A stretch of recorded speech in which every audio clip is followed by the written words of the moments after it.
Halo guys, kembali lagi di channel Wanza. Oke, kali ini saya akan bagi-bagi tutorial editing foto lagi.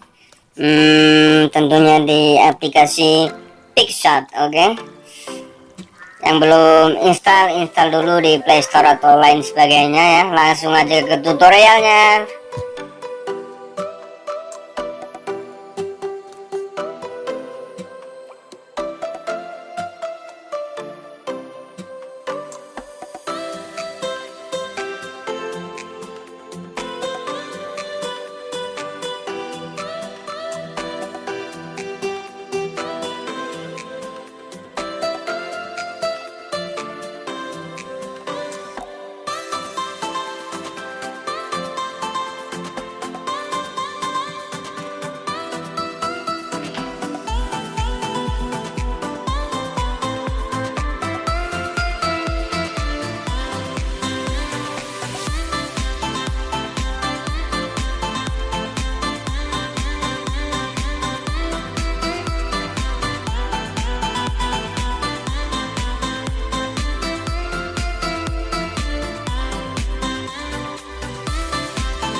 Baik, itu aja untuk tutorial kali ini. Semoga bermanfaat. Cara.